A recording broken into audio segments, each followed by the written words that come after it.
ॐ अज्ञानतिमिरान्धस्य ज्ञानञ्जनशलाकया चक्षुरुन्मिलितं येन तस्मै श्रीगुरवे नमः।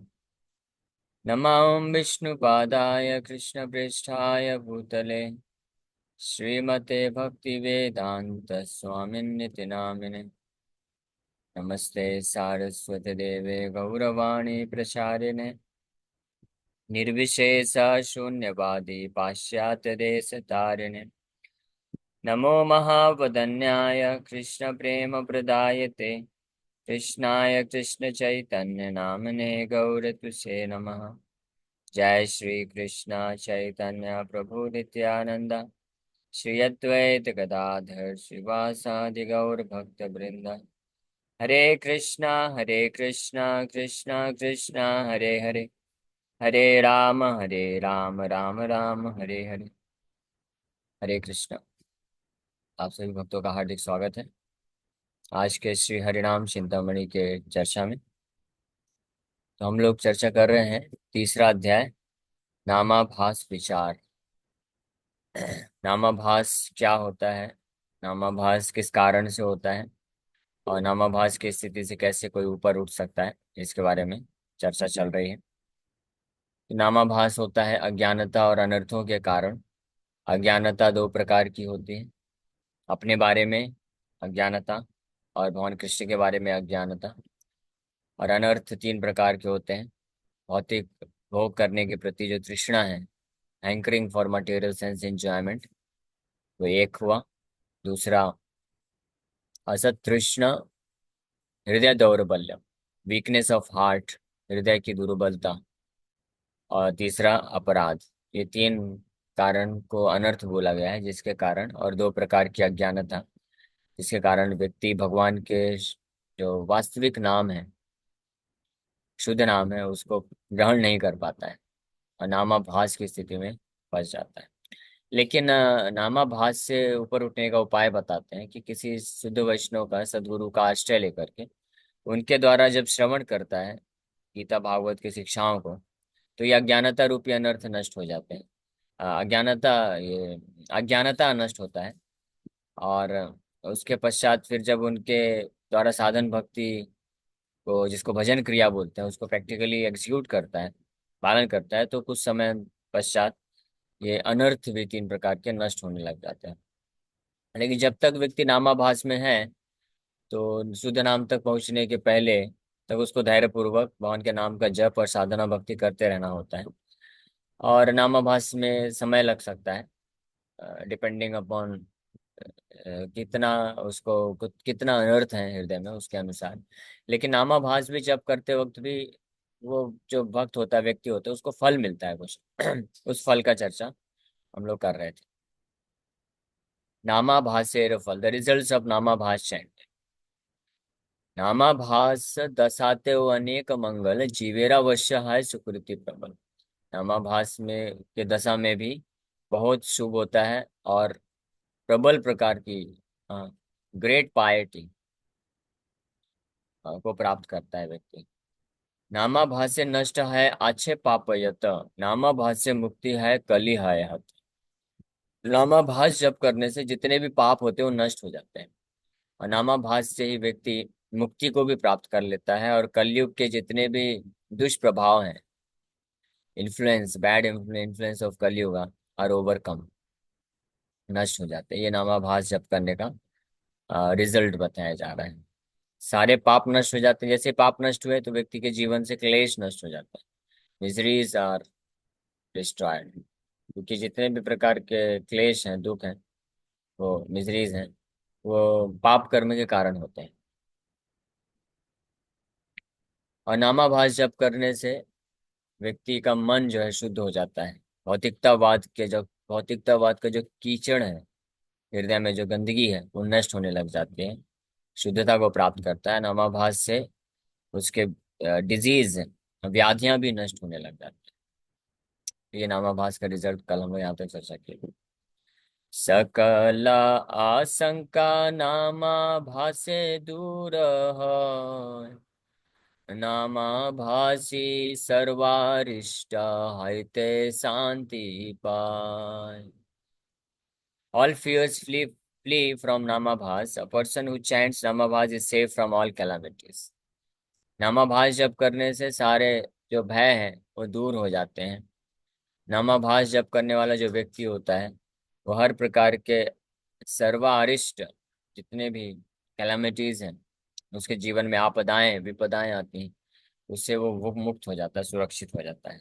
सोचिए, नामाभास जप करने का फल है, जो कि अज्ञानता और अनर्थ में रहते हुए व्यक्ति जप करता है। तो शुद्ध नाम अगर प्राप्त करेगा तो उसका क्या फल होगा। यक्ष रक्ष भूत प्रेत ग्रह समुदय नामा भासे सकल अनर्थ दूरे जाय। यक्ष राक्षस भूतास घोस्ट प्रेतास goblins evil planets and unearthers all flee from नामाभास। यक्षों का, भूतों का, प्रेतों का, ये सब का जो अटैक होता है, और ग्रह दोष जो होते हैं, एविल प्लैनेट्स, ग्रह दोष, वो सब के सब, और अनर्थ, इस सब के सब नामाभास जप करने से नष्ट हो जाते हैं। यानी व्यक्ति को जो नाम का आश्रय लेता है तो उसको अन्य कुछ विधि विधान अलग से अपने आप को क्लेश से मुक्त करने के लिए करने की आवश्यकता नहीं है। कई बार भक्तों के बीच में भी ये संशय उत्पन्न हो जाता है, और भक्त लोग स्वीकार तो करते हैं कि शुद्ध नाम जप करना ही सर्वश्रेष्ठ है, सब कुछ है, इसलिए हमको अन्य कुछ करने की आवश्यकता नहीं है। लेकिन प्रभु जी, बात तो ये है ना कि हम अभी शुद्ध नाम जप नहीं कर रहे हैं। हम तो अभी भगवान का वास्तविक नाम नहीं जप कर रहे, नामापराध है या नामाभास में है, शुद्ध नहीं है, उस स्थिति में जप नहीं कर रहे हैं। तो इसलिए हमको अपने आप को दुखों से मुक्ति करने के लिए बाकी कुछ तो साधन करना चाहिए ना। जब शुद्ध नाम जप करने लग जाएंगे तब तो संशय रहित होकर के पूरी तरीके से केवल नाम जप करेंगे, भगवान ही प्रोटेक्शन देंगे, ऐसा डाउट होता है। इसलिए कई बार भक्त लोग भी फंस जाते हैं, किसी एस्ट्रोलॉजर के चक्कर में फंस जाते हैं, एस्ट्रोलॉजी वगैरह इस्तेमाल करते हैं, ज्योतिष और अन्य प्रकार के जो अ, कर्मकांडी है या धर्म के अनुष्ठान है, यज्ञ है, व्रत है, ये सब करना चालू कर देते हैं, ये सोच करके कि हमारे जीवन में दुख आ रहा है तो इस दुख के निवारण के लिए ये तो करना चाहिए। हाँ, साथ ही साथ में नाम तो है ही है, नाम तो हम जप करना है, मेन चीज तो भगवान का नाम जप करना है, मेन चीज तो भगवान की भक्ति करना है। लेकिन अभी ये जो हमारे जीवन में दुख आ रहे हैं, इसके कारण हम भक्ति नहीं कर पा रहे हैं।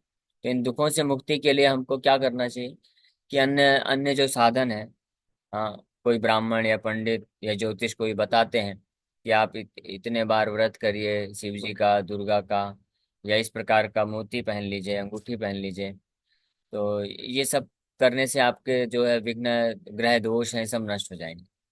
जो कि वास्तव में सही बात है, होता है।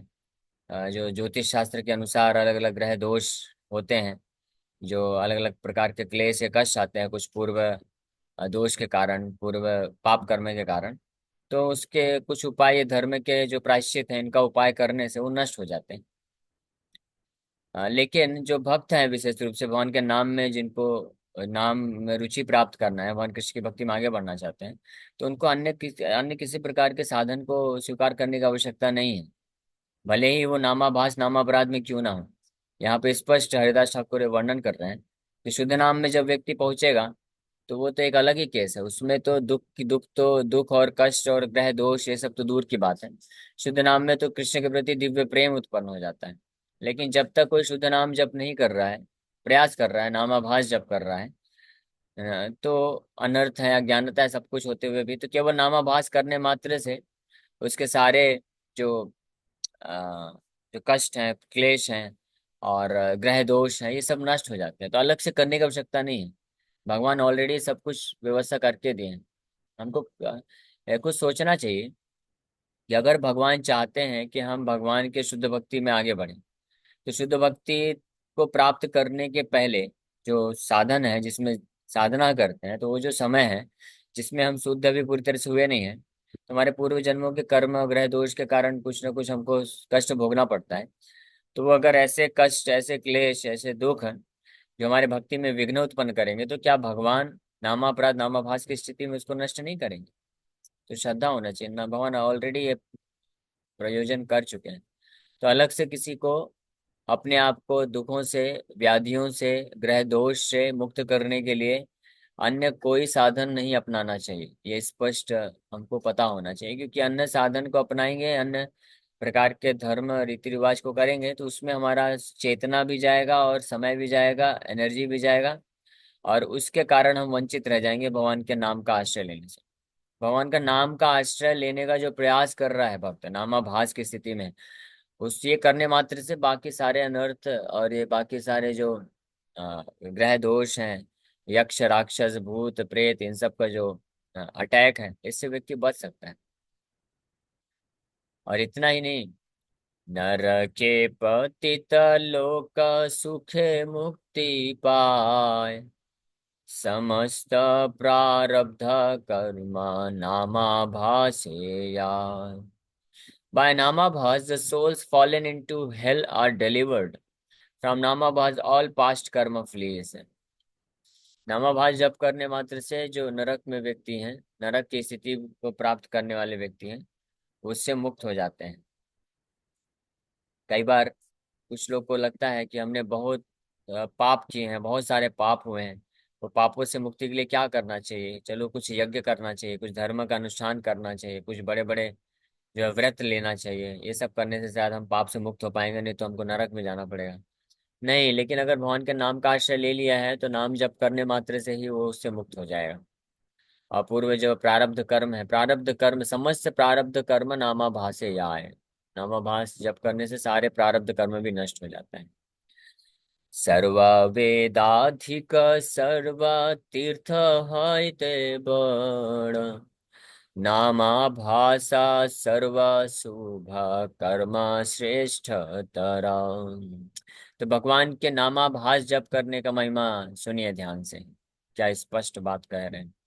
नामाभास is better than all the Vedas and all holy places. नामाभास is the best of all auspicious days. जितने भी प्रकार के वैदिक कर्मकांडीय धर्म के आचरण हैं, क्रियाकलाप हैं, यज्ञ हैं, तपस्या है, और जितने भी प्रकार के तीर्थ स्थान भ्रमण हैं, और साथ ही साथ में जितने भी प्रकार के पुण्य शुभ कर्म हैं, वो सब के सब एक साथ रख दिया जाए तो उन सब में सर्वश्रेष्ठ है नामाभास, उनसे भी श्रेष्ठ है, बेटर। यानी कहने का मतलब है कि अगर कोई भगवान के नाम का आश्रय ले रहा है, नाम जप कर रहा है, कैसी भी स्थिति में है, हमारे हृदय में अनर्थ है, अपराध नाम जप कर रहे हैं और नामाभास जप कर रहे हैं, और शुद्ध नाम नहीं है, भगवान के नाम में जप करने में मन नहीं लगता है, विचलित होता है, ये सब के बावजूद भी अगर कोई निरंतर नाम लेता रहता है, बस नाम को छोड़ करके अन्य कोई आश्रय नहीं लेता है, हाँ, तो उस व्यक्ति के द्वारा शुद्ध नाम की स्थिति में पहुंचने के पूर्व ही नामाभास नामापराध जप करने पर भी वो हर प्रकार के शुभ कर्म का लाभ प्राप्त कर लेता है, हर प्रकार के तीर्थ भ्रमण का लाभ प्राप्त कर लेता है, हर प्रकार के वेद अध्ययन इत्यादि का भी लाभ प्राप्त कर लेता है, वैदिक कर्म कांड करने का भी लाभ प्राप्त कर लेता है। सारे प्रायश्चित जो है हो जाते हैं नामाभास जप करने से।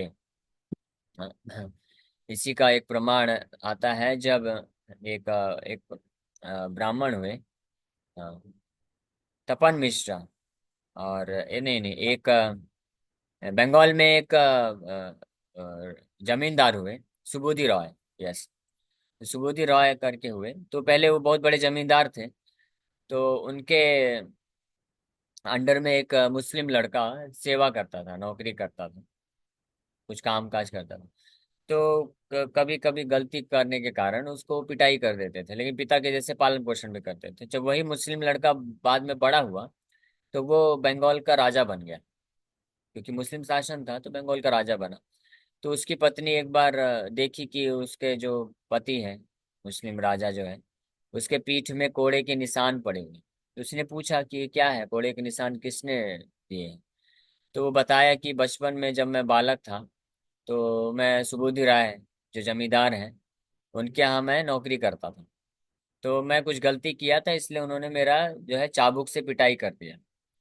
तो उसकी पत्नी बेगम जो थी वो क्रोधित हो गई, बोले कि अब आप राजा हो, अब आप उसको मृत्यु दंड दो, उसको मार दो, क्योंकि आपको इस प्रकार से बालक थे, आपको उसने मारा था। तो ये मुस्लिम शासक बोला कि नहीं नहीं, जो भी है, मैं उस वक्त बालक था और कई बार गलती करता था, चोरी कर लेता था। तो मुझे सुधारने के लिए, शिक्षा देने के लिए उन्होंने मेरे को मारा था। लेकिन वो मेरे पिता समान है, बहुत अच्छे से प्रेम करके मेरा पालन पोषण करते थे, सब कुछ है, इसलिए मैं उनको मार नहीं सकता हूँ। मेरे उनको मृत्युदंड देना ये बिल्कुल उचित नहीं रहेगा। लेकिन पत्नी के बारंबार फोर्स करने के पश्चात पत्नी ने बोला कि एटलीस्ट ठीक है, आप मारने का इच्छा नहीं रखते हैं, तो कम से कम आप उनका जो धर्म नष्ट कर दो, उनको आप मुस्लिम बना दो। पहले के समय में ये एक बड़ी अद्भुत जो है अंधविश्वास था हिंदू परिवार, हिंदू लोगों के बीच में, कि अगर कोई मुस्लिम व्यक्ति है, अपना जल अपने हाथ से जल फेंक दिया किसी के ऊपर, तो वो हिंदू मुस्लिम बन जाएगा। और प्रैक्टिकली बहुत सारे लाखों की संख्या में आज से सैकड़ों साल पहले बहुत सारे हिंदू इसी तरह से मुस्लिम बने थे। हाँ, तो मुस्लिम लोग उनके ऊपर पानी फेंक देते थे, तो जो हिंदू सोसाइटी वाले उनको बहिष्कार कर देते थे कि अब आप लोग हिंदू नहीं हैं, अब आप मुस्लिम बन गए।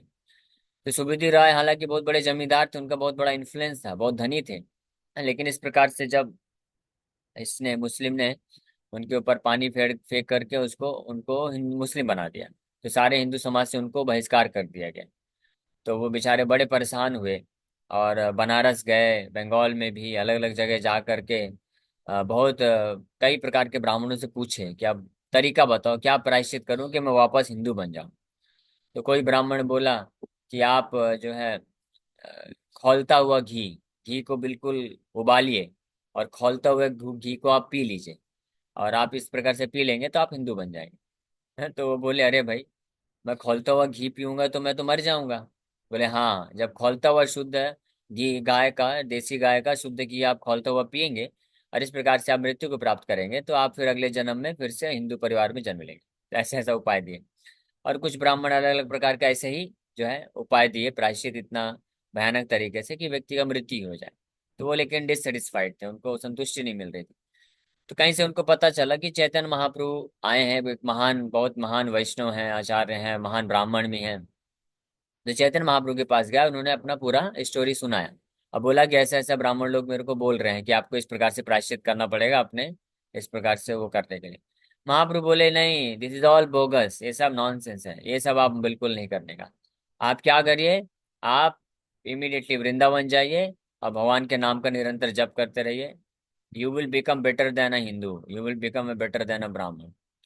तो सुबुद्धि राय वो चैतन्य महाप्रभु के इंस्ट्रक्शन को स्वीकार किए और नाम जप निरंतर करना चालू कर दिया, और अन्य कोई प्रायश्चित नहीं किए, और ही became a first class Vaishnava. तो इस प्रकार से नाम, केवल नाम लेने मात्र से व्यक्ति हर प्रकार के दोषों से मुक्त हो जाता है, अपराधों से मुक्त हो सकता है, हर प्रकार के कष्ट मिजरी से मुक्त हो जाता है, ये नाम का प्रभाव। और इतना ही नहीं, नामाभास का प्रभाव है। अभी शुद्ध नाम की बात नहीं कर रहे, नामाभास का। धर्म अर्थ काम मोक्ष चतुर्वर्ग दाता, सर्वाशक्ति धरे नामा भासे जीव त्राता। Namabhas brings the four goals that are religiosity, economic development, sense gratification, and liberation. All powerful Namabhas delivers the conditioned souls. नामाभास जप करने से व्यक्ति को धर्म, अर्थ, काम और फाइनली मुक्ति भी मिल जाती है, हर प्रकार का इंद्रिय तृप्ति और मुक्ति भी प्राप्त कर लेता है। सर्वशक्तिशाली नामाभास जीवात्मा को उद्धार भी कर देता है इस जगत से। यहाँ तक कि नामाभास जप करने से व्यक्ति वैकुंठ को भी प्राप्त कर सकता है। बस एक चीज नहीं मिल पाएगी नामाभास जप करने से, वो है कृष्ण के प्रति जो दिव्य शुद्ध प्रेम है। हाँ, वो प्राप्त नहीं हो पाएगा। उसके लिए तो व्यक्ति को शुद्ध नाम की स्थिति में जाना पड़ेगा। लेकिन अगर कोई नामाभास जप करता रहता है पूरा जीवन भर, तो बाकी धर्म, अर्थ, काम, मोक्ष और यहाँ तक कि वैकुंठ के लोगों को भी प्राप्त कर सकता है। तो फिर इसका मतलब ये है कि अन्य और कोई साधन करने की आवश्यकता नहीं है, चाहे आप शुद्ध नाम जप कर रहे हो या अपराध नाम जप कर रहे हो या पापी से पापी ही क्यों ना हो। अन्य किसी आश्रय, किसी साधन का, धर्म का, कर्म का आश्रय लेने की आवश्यकता नहीं है। केवल नाम जप करने मात्र से, नामाभास जप करने मात्र से आप सारा लाभ प्राप्त कर लेंगे, और धीरे धीरे नाम जप करते करते, नाम ये नामाभास जप करते करते ही वास्तव में शुद्ध नाम की स्थिति को भी प्राप्त कर सकता है कोई। जगत आनंद कर श्रेष्ठ पद प्रद, अगतिरा एक गति सर्वश्रेष्ठ पद। So Namabhas fills the world with bliss. It is the only shelter for the shelterless. It places one in the best possible position. इस भौतिक जगत में रहते हुए भगवान के नाम का जप करना, नामाभास की स्थिति में भी जप करना जो है, उस व्यक्ति के जीवन में आनंद को प्रदान कर देता है और श्रेष्ठ पद प्रद, सर्वोत्तम प्रकार की स्थिति को प्रदान कर देता है। And it is the only shelter for the shelterless. अगतिर एक गति, जो जिनका कोई गति नहीं है, कोई होप नहीं है, hopeless, hopeless case. Hopeless case जो व्यक्ति है, और वो होपलेस केस कौन है? हम ही लोग हैं। इस कलयुग में जो जीवात्माएं हैं वो होपलेस केस है। तो उनका एकमात्र जो शेल्टर है वो नामाभास है। और नामाभास जो है सर्वश्रेष्ठ पद, it places one in the best possible position. सर्वश्रेष्ठ स्थिति में व्यक्ति को स्थित कर देता है। वैकुंठादि लोक प्राप्ति नामाभासे है, विशेषता कलियुगे सर्वशास्त्र काय। By Namabhas, one attains Vaikuntha and the other spiritual realms. In the Kali Yuga, all scriptures especially recommend Namabhas. ये नामाभास जप करने से ही व्यक्ति को वैकुंठ इत्यादि लोकों को, आध्यात्मिक जगत भी प्राप्त कर सकता है। सारूप सायु, सारूप सामीप सालोक सार्ष्टि मुक्ति भी प्राप्त कर सकता है, सायुज्य भी, और ये सब मुक्ति भी प्राप्त कर सकता है। That is the effect of नामाभास। ये नामाभास जप का प्रभाव है। नामाभास जप मतलब जो हम लोग जप करते हैं ना, वो मोस्टली नामाभास जप ही है। हार्डली कोई भक्त होगा जो शुद्ध नाम जप करता होगा। इट्स वेरी रेयर, शुद्ध नाम जप करना बहुत रेयर है। लेकिन रेयर है, बहुत दुर्लभ है। लेकिन ये गारंटीड भी है। एक बात ये भी है, अगर कोई श्रद्धा अगर किसी के हृदय में उत्पन्न हो गई कि मैं कुछ भी हो जाए भगवान के नाम का छोड़ करके और कोई आश्रय नहीं लूंगा, भगवान कृष्ण के चरण कमल का ही आश्रय लूंगा, चाहे कुछ भी हो जाए, कितना भी जीवन में दुख आए, कष्ट आए, कितना भी मन विचलित हो, भ्रमित हो, मुझे ऐसा लगे एडवांसमेंट हो रहा है नहीं हो रहा है, सब से जो है हर स्थिति में उसको पूर्ण श्रद्धा रहती है कि मैं नाम के, भगवान के नाम का आश्रय नहीं छोड़ूंगा, कुछ भी हो जाए। चाहे मेरे को 1 साल, 10 साल, 50 साल, एक जीवन, 10 जन्म, 100 जन्म लग जाए, मैं भगवान के हरिनाम का ही आश्रय लूंगा, दैट्स ऑल। तो ये इस प्रकार का जो श्रद्धा विकसित कर लेता है, तो उसके लिए गारंटीड भी है कि वो शुद्ध नाम को प्राप्त कर लेगा। लेकिन जब तक शुद्ध नाम की स्थिति में नहीं पहुंचता है, चाहे इस जन्म में या अगले जन्मों में, समय लग सकता है, लेकिन उसके बावजूद भी वो ये सारे फल को प्राप्त कर लेता है। इसलिए ऐसे भक्त को अन्य कुछ करने की आवश्यकता नहीं। तो इस प्रकार से नामाभास जप की महिमा को वर्णन किए अभी तक हरिदास ठाकुर। अब कल हम लोग चर्चा करेंगे कि नामाभास कितने प्रकार के होते हैं, और फिर धीरे धीरे आगे चल के नामाभास से कैसे मुक्त होना है इसका वर्णन किया जाएगा। Okay, so thank you very much. Hare Krishna. किसी भक्त का कोई प्रश्न है तो पूछ सकते हैं। हरे कृष्ण यस, प्रभु, धन्यवाद प्रणाम। यस प्रभु जी। प्रभु जी, एक पूछना था। आपने बोला नामावासा के आश्रय में, तो ये नामा अपराध नहीं है क्या? समझो अगर मैंने ले लिया नामावास का आश्रय, ओके, और मेरा सारा पाप या जो भी प्रॉब्लम है सब रिलीज हो जाएगा, और मैं वो करते रहूंगा, और मैं कुछ प्रिंसिपल फॉलो नहीं करूंगा, तो उसमें कॉन्फ्लिक्ट नहीं होगा? हाँ, उसमें कॉन्फ्लिक्ट हो जाएगा, फिर जो है जो प्रोग्रेस है, प्रगति है, वो बहुत डिले हो जाएगा। मतलब लाभ तो फिर भी मिलेगा उस भक्त को, लेकिन जो डिजायर्ड रिजल्ट है कि हम नामाभास जप करते करते अल्टीमेटली शुद्ध नाम तक पहुंचना है, दैट इज आवर गोल। तो वो जो गोल है, लक्ष्य है, वो फिर गारंटी नहीं है कि किसी जन्म में मिलेगा भी। कई हजारों जन्म भी लग जाएंगे, हो सकता है ना मिले। इसलिए ये चार नियम जो है स्पेसिफिकली नाम अपराध है, पाल ये इससे बचना बहुत जरूरी है कि हम स्ट्रिक्टली, तो नहीं तो नाम के बल पे अगर अपराध करेगा व्यक्ति, हाँ। तो फिर उसके लिए बहुत डिले हो जाएगा प्रोसेस। हाँ, तो वही है, बिकॉज बिकॉज मैंने उनका आश्रय लिया, और मैं वो 10 इसमें से मैं उसमें एक फॉलो कर रहा हूँ कि आई एम डूइंग हाँ, all nonsense thing on the strength of नाम। हाँ, तो फिर नाम अपराध हो जाएगा, तो फिर वो कभी ऐसा एक्सपेक्ट नहीं कर सकता शुद्ध नाम तक पहुंचने के लिए। ओके, यस योगेश को। हरे कृष्णा प्रभु जी। प्रभु जी, जो आपने अभी लास्ट में बताया कि हमें कितना भी टाइम लगे, कुछ भी हो जाए, कितने भी संकट आए, कितना भी हम प्रॉब्लम में फंसे, फिर भी हमको नामाभास नहीं छोड़ना चाहिए। सो ये जो माइंडसेट है, ये माइंडसेट को डेवलप करने के लिए हमको कैसे रहना चाहिए? बिकॉज हल्के से भी कोई प्रॉब्लम आता है तो हम बोलते हैं भगवान ने हमारे साथ क्या किया और हम कैसे आगे बढ़ेंगे, फिर हम है ना उधर से थोड़ा सा डिले करते हैं। तो इसको कैसे मेंटेन रखना चाहिए प्रभु जी? हरे कृष्ण। तो भक्तों का संग करने से ये पॉसिबल है, श्रद्धा उत्पन्न होती है। भगवान के नाम में, भगवान में श्रद्धा भक्तों के संग से संभव हो पाती है, क्योंकि हम भक्तों के संग में आके श्रवण करते हैं और फिर उन भक्तों को देखते हैं कि कैसे इनके जीवन में भी दुख आता है, लेकिन फिर भी देखो ये दृढ़ निश्चयी हैं, लगे हुए हैं। तो हम भी पालन करेंगे। तो इस प्रकार से हम भी श्रद्धा विकसित कर सकते हैं। ओके हरे प्रभु जी। कृष्ण प्रभु जी, ओके। धन्यवाद। हरे कृष्ण। प्रभु जी जैसे आप बोल रहे हैं भक्तों का संग करें, तो प्रभु जी जैसे थोड़ा सा मुश्किल रहता है भक्तों का मतलब पास में जाना, उनका संग। तो मोबाइल से जैसे आप लोग का लेक्चर सुनते हैं, तो इससे भक्तों का संग माना जाएगा? ऐसे भी भक्तों का संग है, ध्यान पूर्वक फिर श्रवण करना चाहिए। ये भक्तों का संग है, लेकिन फिजिकल एसोसिएशन जो है वो ज़्यादा इम्पोर्टेंट है फिजिकली, क्योंकि उसमें हम सेवा में भी लगते हैं और प्रैक्टिकल गाइडेंस के लिए भी वो इम्पोर्टेंट है। बट अगर वो पॉसिबल नहीं है तो श्रवण प्रभु जी करने के लिए कथा के माध्यम से ये भी एक सर्वश्रेष्ठ उपाय है भक्तों का संग प्राप्त। प्रभु जी कुछ ऐसा कारण चल रहा है कि कुछ मतभेद है कि मतलब चलेगा, वहां नो जाओ? प्रॉब्लम। नो प्रॉब्लम, जी तो प्रभु। आप अच्छे से ऑनलाइन क्लासेस अटेंड करते रहिए और जी अच्छे जी से नाम जप करिए, कोई दिक्कत नहीं। प्रभु। प्रभु जी एक चीज और, प्रभु जी आज की रिकॉर्डिंग है मुझे मतलब मिल जाएगी क्या ग्रुप में? हाँ, मिल जाएगी, योगेश को डाल देंगे। योगेश को। जी प्रभु जी।